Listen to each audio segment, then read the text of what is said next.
Product rule, another example. I'm going to give you a chunkier example. Okay, so let's say you have a function. Oh, I guess I need a pen first. Okay, let's say you have a function and you have 2x times 5x, I don't know, cubed minus 7 times x squared plus 3x minus 4. All right, that's chunky. The product rule, so you cannot, for the love of all that's holy, you can't just do the product of the first one, the derivative of the first and the second and the third and the multiply. Okay, you have to use the product rule. And the product rule was set up with only two expressions, right? Derivative of the first times the second plus derivative of the second times the first. Our problem here is that right now, the way it's set up, we have three expressions. We have the 2x, we have the 5x cubed, and we have the x squared. So in order to take care of that, you need to go ahead and distribute that 2x inside that first parentheses so that you only have two expressions. I don't like that pen. I think that's boring. Okay, so when we distribute that x, that gives us that 2x inside the 5x. That gives us 10x to the fourth minus 14x. Our second expression, x squared plus 3x minus 4. So now we have our first expression and our second expression, and we can use the product rule. So here we go. Product rule, derivative of the first.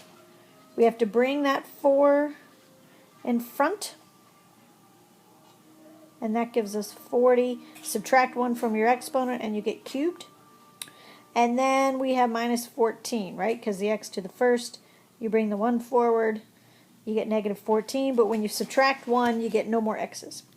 That's the derivative of the first. Now we have to multiply that times the second, which is x squared plus 3x minus 4. All right, that's that. Then the formula says plus. So we got to do plus the derivative of the second. All right, I'm hoping you can follow along. I'm not going to show with arrows. But again, you bring the exponent forward. So we get 2x to the first plus 3. When we do the derivative of that negative 4, it becomes 0. That's the derivative of the second, and we multiply that times the original first, 10x to the fourth minus 14x. Okay, so just to recap, we have the derivative of the first sitting right there times the second expression, and we add that to the derivative of the second expression times the first. All right, that's the derivative. You have a ton of cleanup to do. And in the cleanup, you're going to have to do all your distributing. All right, so take this 40x cubed and multiply it times all three of those expressions. So let's do that. That gives you 40x to the fifth plus 120x to the fourth minus 160x cubed. All right, so I did that. Now I have to take the negative 14, and distribute it. So I get negative 14x squared minus, what is that, 42x plus 56. Okay, and I have to add that to what I get when I distribute here. So that gives me 20x to the fifth minus 28x. Oh, sorry, 28x squared, because I do have 2x times 14x, which makes x squared. Then you have 3 times that. This is 30x to the fourth. What? You're looking at room. Minus 42x. That is a beautiful chunk of change. So now what you got to do is go through and find like terms. So I'm going to go through, pick out all the terms that are alike. My highest exponent looks like this 5 right here. I have 40x to the 5. I have a positive 20x to the 5. So together that makes 60x to the fifth. Okay, now my x to the fourths. Where are you guys? My x to the fourths. So I have 120x to the fourth right here. And 30x to the fourth. So that's 150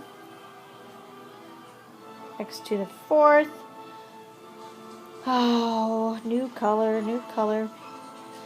So now we have x to the thirds. negative 160x to the third. And I don't have any x to the thirds over here.